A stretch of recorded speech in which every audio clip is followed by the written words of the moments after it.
Hello guys! Hello para to sa lahat ng mga Gemini. Gemini, alamin natin ang unexpected blessing, situation, guidance, message na para sa'yo. Okay, Gemini, number 34, 7, Fish, King of Diamonds, King of Pentacles. So, okay, sorry. Sorry guys. Sorry. Yung ilaw natin ay bumaba.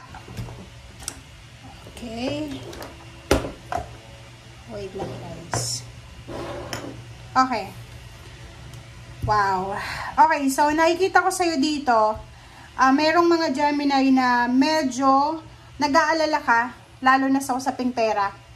Pwedeng April and May to, or pwedeng maraming rason para mag-celebrate ka. Pero parang nagiging na-overpower niya yung celebration ng lungkot mo. Ang lungkot mo dito is pwedeng rason ay pera. Ang rason ay pwedeng relationship. Medyo hindi malabo yung relationship. Masyadong toxic ba yung relationship? Nag-aalala ka para sa lolo-lola mo, sa parents mo. Parang ganon. Dito sinasabi ng barahan na go with the flow ka lang muna sa ngayon. Okay, Gemini? Nakikita ko may Gemini dito, lalaki kang Gemini, nag-aalala ka para sa retirement mo, sa pagtanda mo, parang iniisip mo, ano ba yung mangyayari sa akin pagtanda ko? Yung iba naman, nag-aalala kayo para sa parents nyo, especially sa father nyo. Father ito, okay? So, yun nga yung sinasabi sa'yo dito na huwag masyadong emosyonal, go with the flow lang tayo, okay? Go with the flow lang. Huwag masyadong hard sa sarili, huwag masyadong mag-iisip ng negative. Okay, Gemini.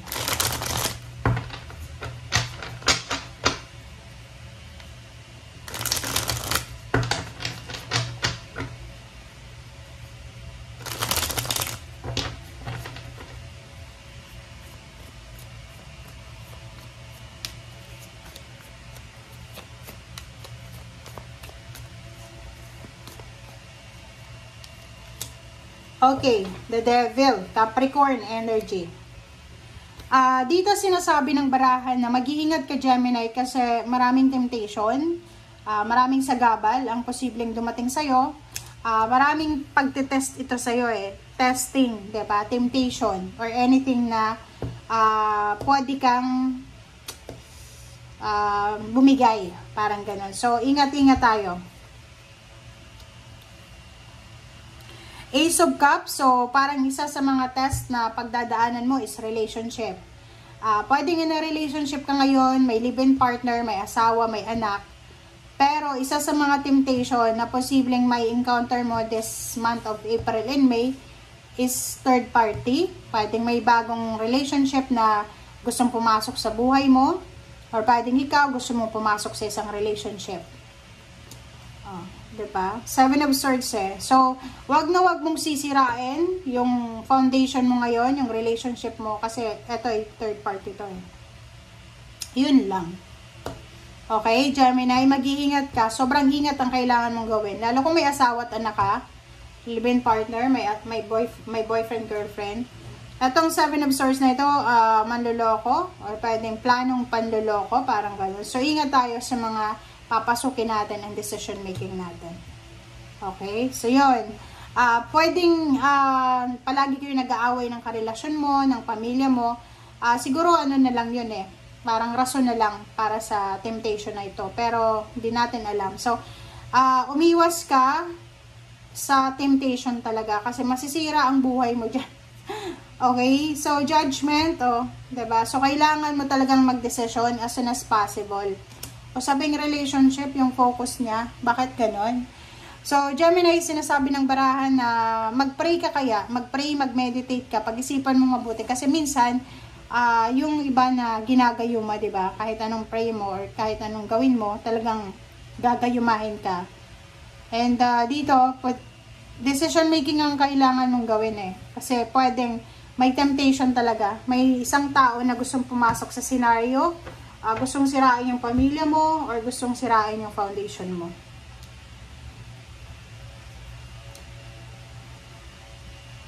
Okay.